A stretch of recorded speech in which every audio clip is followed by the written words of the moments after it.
where it Yeah. feels like Do you really? We do. First time I've seen them. We've seen him a couple times. Very cool. technology is so good. Hello. Could everybody please mute their phones? I mean, their Zoom, except for you, Reverend King. I can mute too if you like. No, thank you. Thank you for that. Perfect.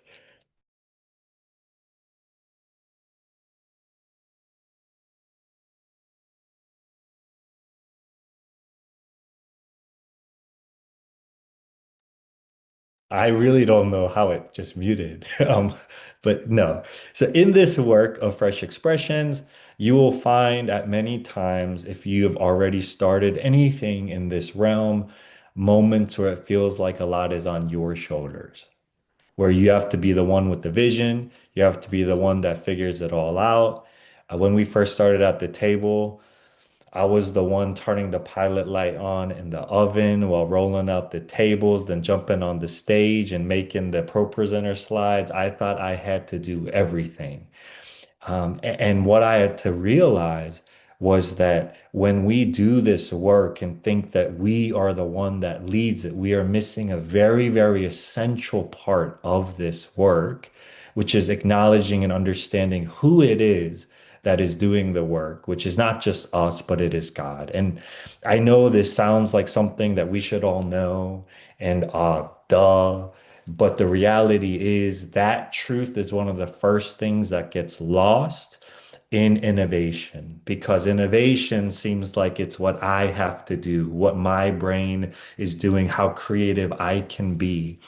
But we have to stop, pause, reflect, and understand that God is the one that is seeking to lead us. So, my challenge for you is how are you able to create stopping blocks within your planning, preparing, and executing to take moments to see, is this aligned with the vision that God has given me? Is this aligned with what it is that God is seeking to do? And this is, I really think, the key part in allowing us to sustain these kind of ministries. When you try to do it off of your own tank, you will run dry. But how is it that we can acknowledge this truth? So the alternative to understanding if I'm not a shepherd is I believe that I am just a sheepdog. And this is where I get the pushback. But I believe that I am not the one with the answers. And I shouldn't be the one with all of the answers, but I should be the one, especially when we are seeking to meet those that are unchurched, those that have been hurt, those that are outside of our walls. What people are looking for is not someone that can come and tell them the Roman road and tell them how to be saved today. It may be in your context, but this is me being raw and honest about mine, is that is not what people are looking for.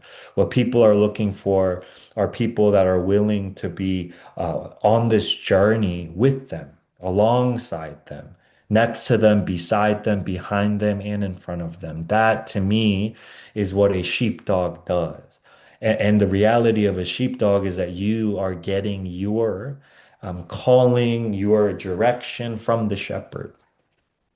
And there's probably way more prominent theologians in this Zoom space that's greater than my knowledge.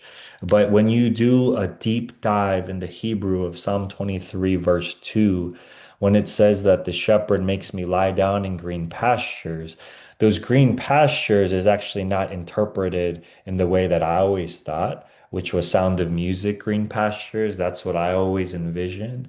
But what this means is the abiding place of the shepherd. So the green pastures that the shepherd is seeking to lead us to is the abiding place, the place in which the shepherd abides, which is the presence of God. And therefore, our job is not to be the one that brings them all the answers or all the things that we think people need.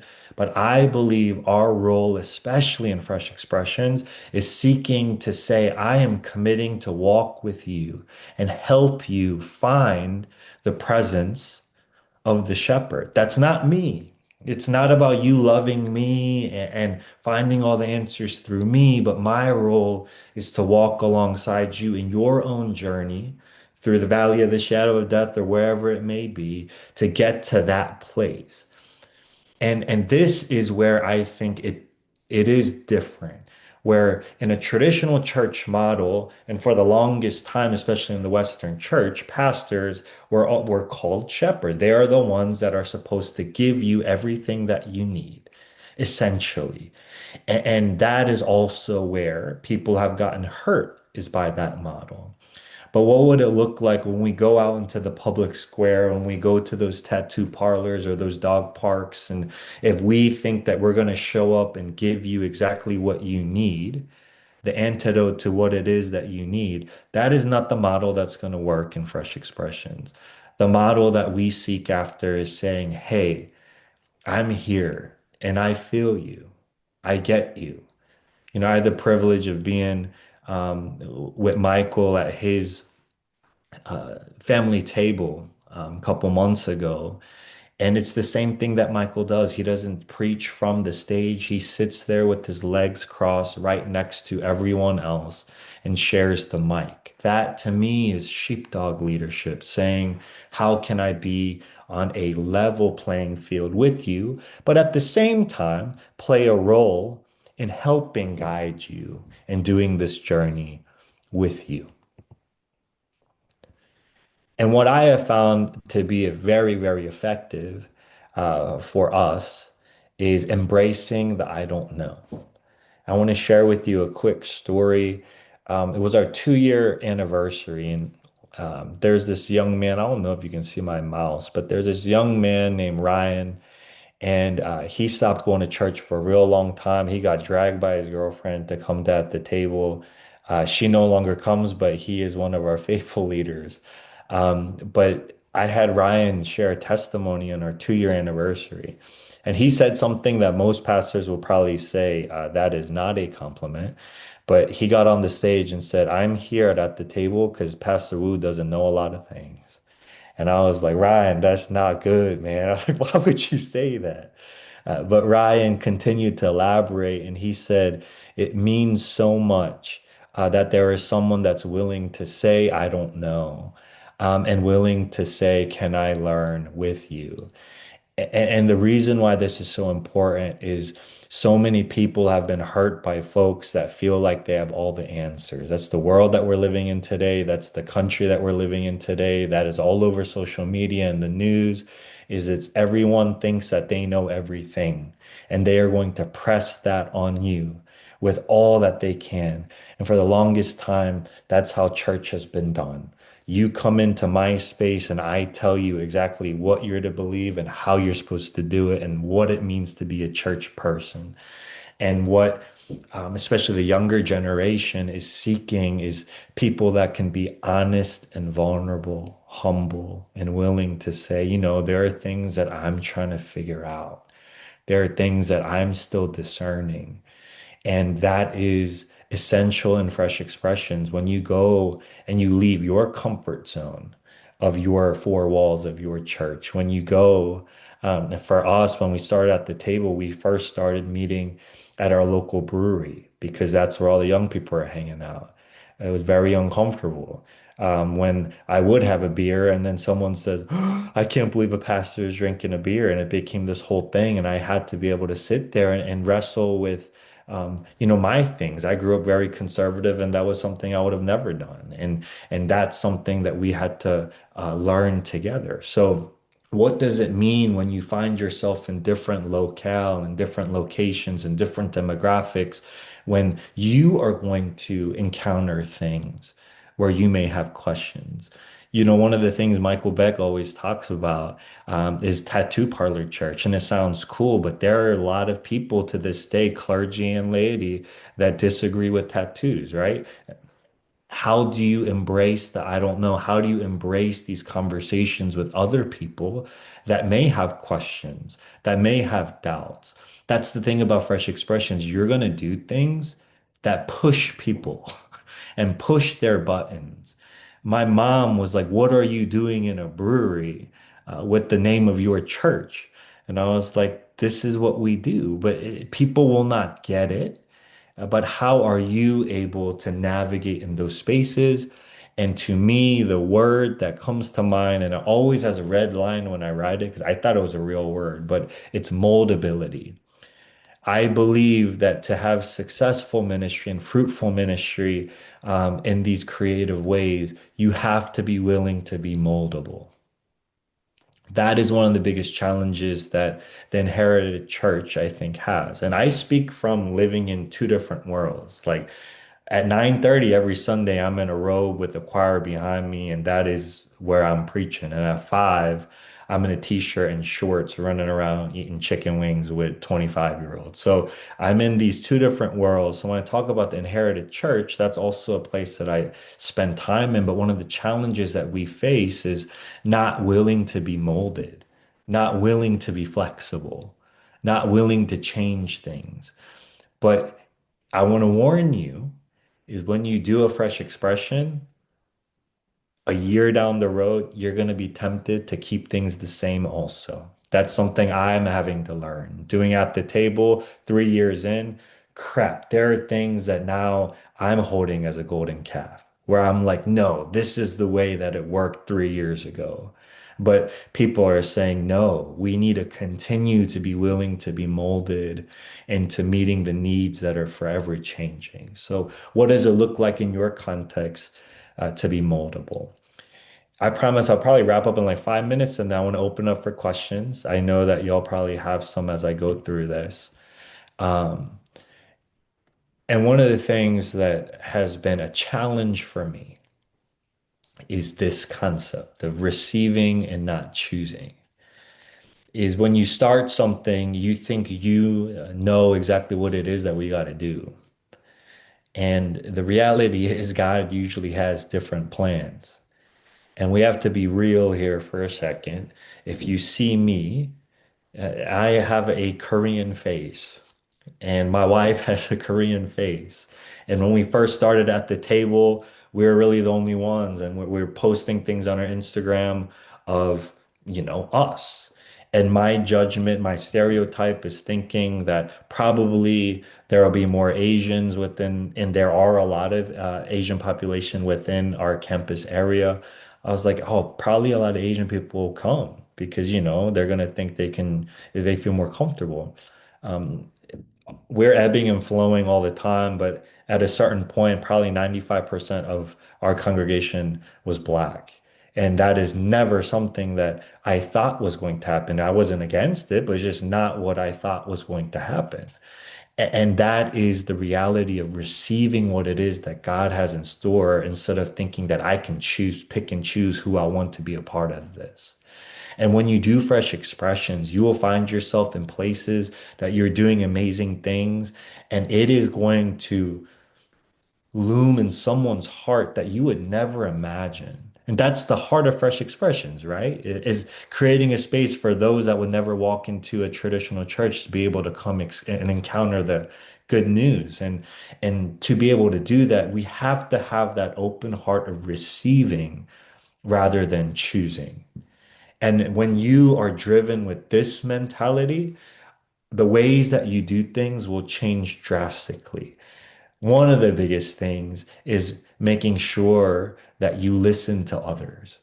And that is the biggest challenge that I had was, I thought God gave me this crazy, amazing vision for at the table, but it became something completely different than what I thought. And that is because I started to finally listen to the people around me. I was choosing what I thought was needed. I wanted to create a church for those that have been hurt by the church. So you know what I did? When I started, I said, how can this be the most unchurchy church I can ever make? And then people started coming to me and said, well, we're here because we want to come to church. Maybe a healthier version, a safer version. but not just something that is completely off the walls. Like we want a fresh expression of what a healthy church can be. And they were the ones that started to ask me to do altar calls. And I was like, what? I thought you guys would hate that kind of stuff. And they're like, can we do passing of the peace? I was like, seriously? And that was the receiving part, is when you're willing to listen to those around you, their desires may be completely different than your expectations and what you think these people may need. So, especially as you embark on this journey, that is my challenge for you. It's not easy. What led to this was this is my team, and I wish I updated this slide because it's bigger now. But I never thought that we would have a leadership team in this kind of demographic, in this way. This was completely God. And this happened the moment where I said, God, you send me your people. We started with five, three of them left, and then it was two of us. And then in less than a month, this is the leadership team that God provided unto us in about a month. And that is when I started to put all my guards down. I try to put all the hoops away that you had to jump through to become a leader. And I said, who is it that God is sending? And it's really important, y'all, that we create spaces for leadership. People want to serve. That can happen in so many different ways. I shared, right? Like, I'm not going to have just some rando preach for me on Sunday, right? Like, I want to be clear. But then there are other areas that you could have people serve that has nothing to do with becoming a member or knowing the bylaws or knowing who John Wesley is even. And that could be someone that helps, in our context, our atheist member.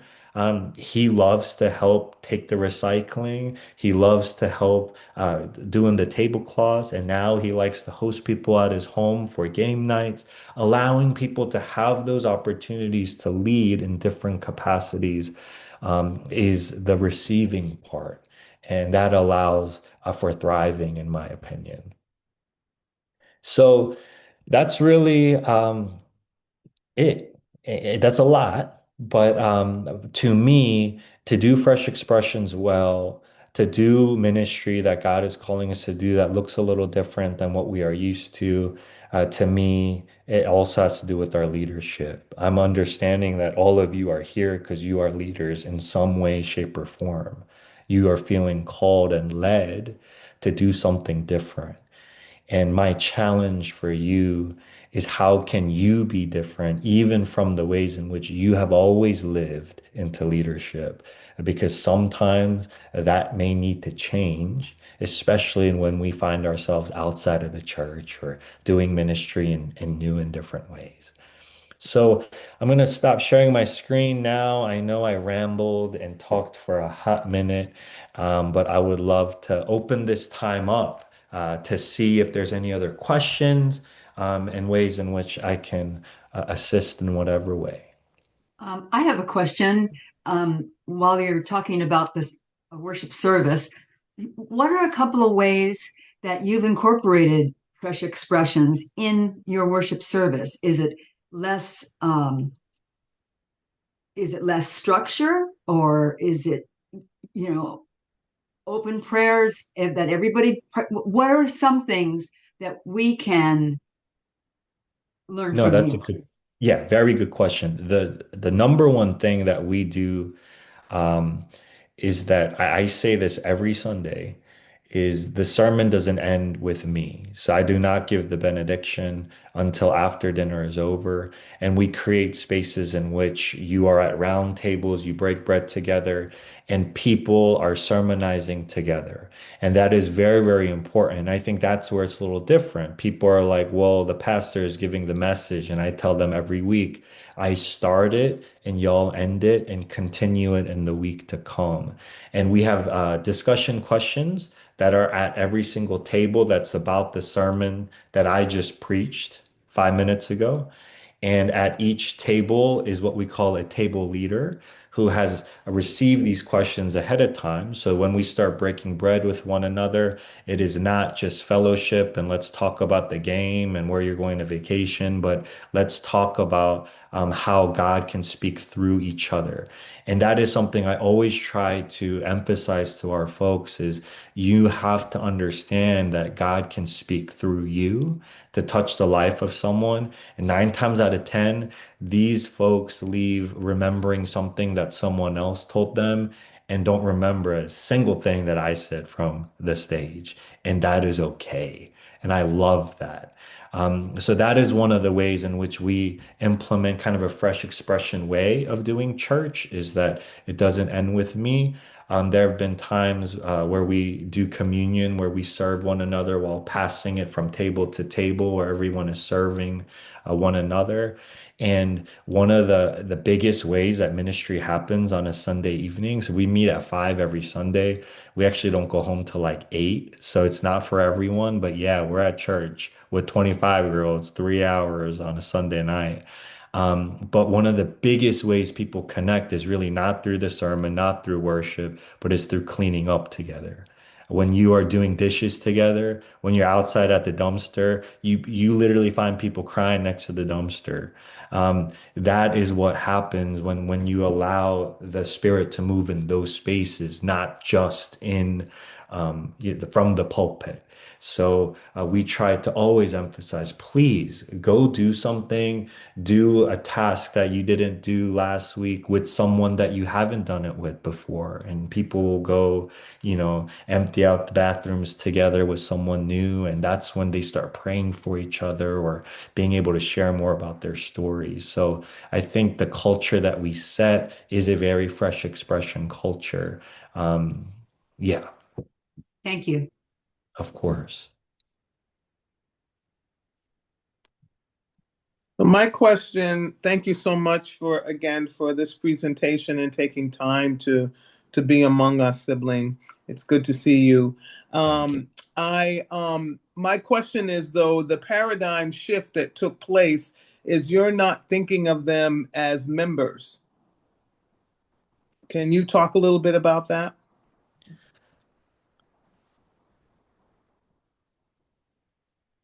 So I know we're good United Methodist folk, and numbers are important, and end of year reports are important, and I get it. But yes, membership is not something that I push. They'll come up and ask about it, then okay, let's talk about it. But it sounds cliche, but we really approach it in a family mentality. Is when you are here, you are a family. I don't expect you to come X amount of times and do X amount of courses to become a part of this family. But from the moment that you are here and the moment that you pass me that lasagna, we are family. And that is the mentality that I think has allowed for us to be that space for people that come with kind of pain or a fear of church is they think that someone is going to come with the iPad and have you fill out your name and tell you to come to this to become that. But we literally are like, hey, it's your first time here. Thank you. It's good to be with you. Can you take out the trash with me? And they're like, I've literally had people say, you would allow me to do that? Like, I knew. I'm like, no, this is family. We all play a part in this, and you are welcome here. So that is kind of the mindset in which we approach it rather than membership.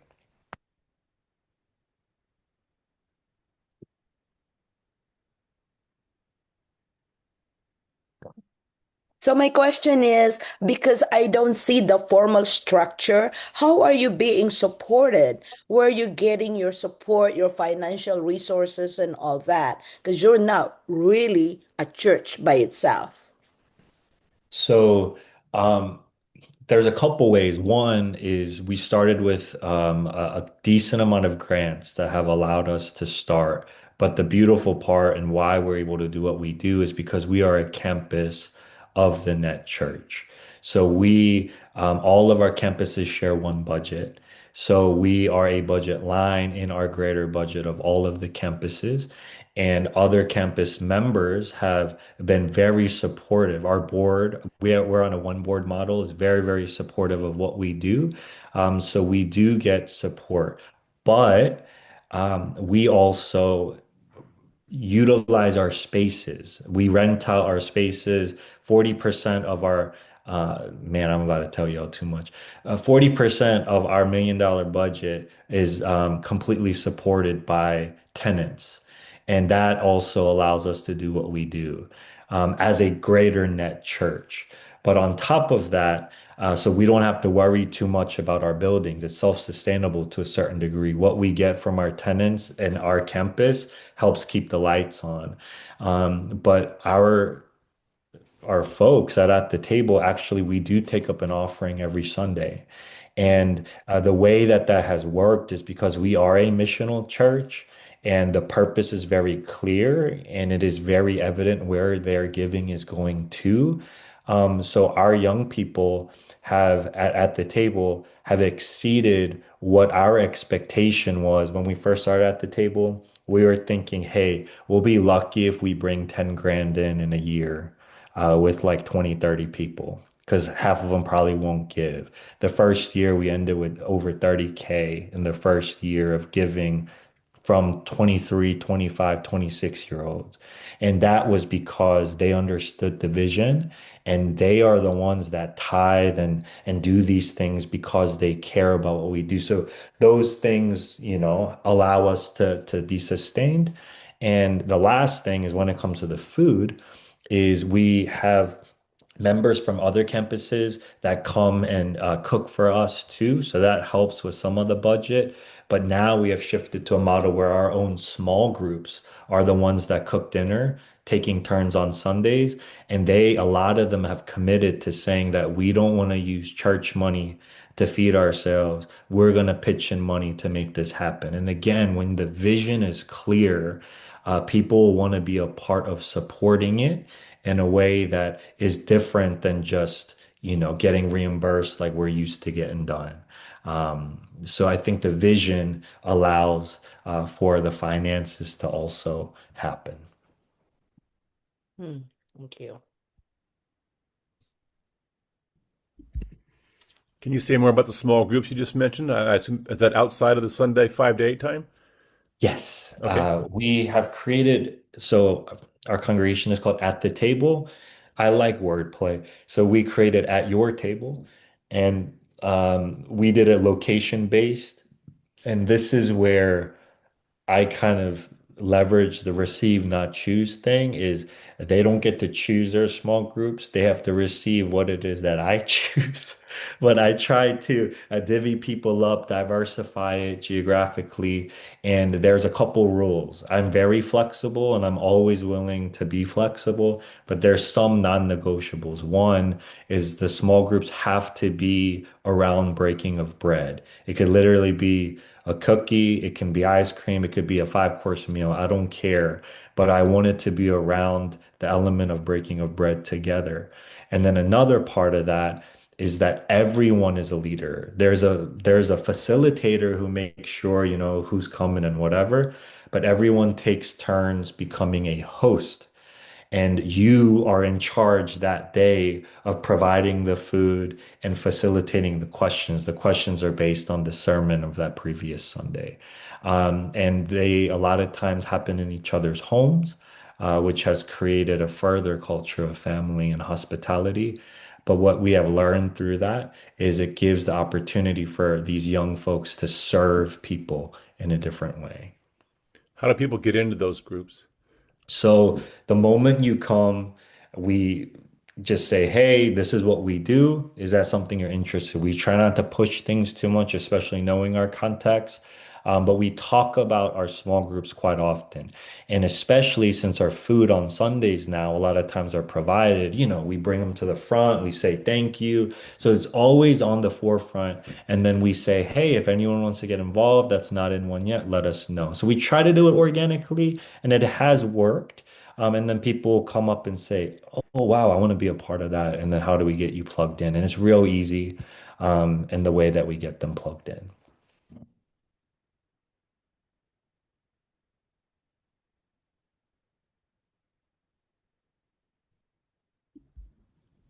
On one of the pictures, it looks like you were preparing or serving some kind of beyond the meal. I don't know if you were doing a mission project or something like that. Do you have like mission service projects as a part of the 5 to 8 time or things like that that you're doing for the community or something else? It looks like you were doing something there. Thank you.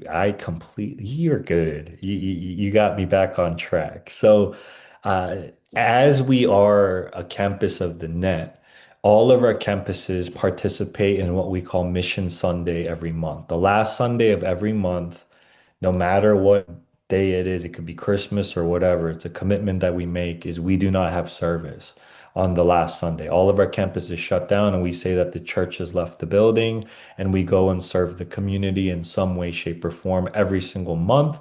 And the heart of that is it allows the campuses to come together. It's not campus based. All of us get together to do one thing together. And that happens on the last Sunday. So at the table, for example, they join. It has been amazing. And now they're friends with all these, more seasoned folks from our traditional campus. And when they see each other, they serve together. But we do love that. And for a lot of our at the table people, they started coming out more consistently because of Mission Sunday. Because people want to be a part of something where they can actually do something. And we just as a church have countless outreach and missions things that are happening every day of the week. So we are always opening that to anyone that would like to help with our laundry ministry or shower ministry, food pantry, whatever it is that we have. So we do try to be very missional.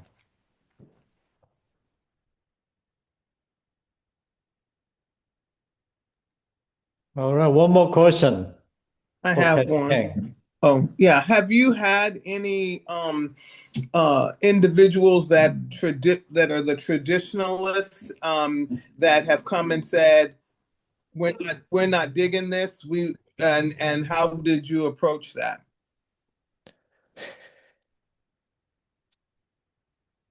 I will tell you.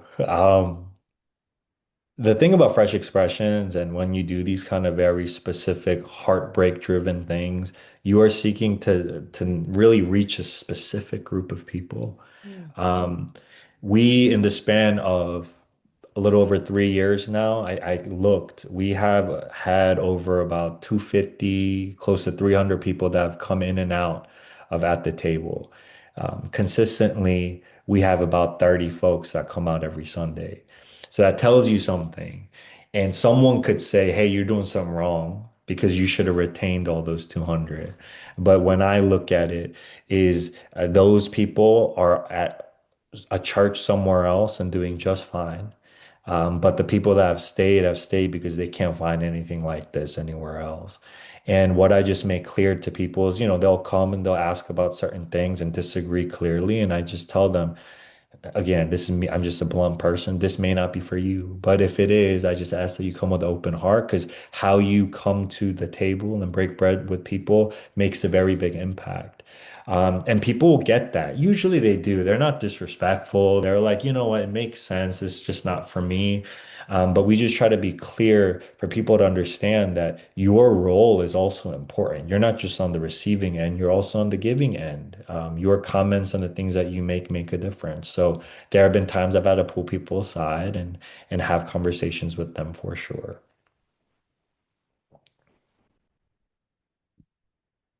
Thank you, friends. Let's express our thanks to Pastor King. Thank you so much Thank for you. helping us and sharing your ministry pretty authentic way. And let me invite Pastor Blake, bless his ministry and bless us as well. I am so sorry about some technical glitches, and I'm not familiar with all these Zoom settings, but somehow you are here. Thank you, all of you, and my apologies for what happened. So thank you, Pastor Kang and Blake. Would you bless his ministry and Lord be us? God, we just thank you for this time together. Thank you for Pastor King and his generosity to be here with us for this hour. We're so grateful for the ministry that you have blessed and the way that it now continues to kind of be blessed in our lives as it creates some thinking in our parts and some ways in which we even hear your Spirit tugging at us for things that we might also be able to implement. So we pray your continued blessing upon his ministry. We ask that those especially who felt excluded or hurt by the church and his area might find their way to them and to him and to them, and they might find a real family there. And we thank you for this example. For each of us, Lord, continue to stir in our hearts. Help us to receive what you are sending our way, and help us to be faithful in our saying yes and seeing what comes of it because of your leadership. We go forth to love and to serve you in all that we do. We praise your holy name. In Jesus' name we pray. Amen. Amen. Amen. Thank you all, and let's meet again first Tuesday in May. Bless you. Thank you all. Thank you. Thank you. Thank you, Pastor Gang.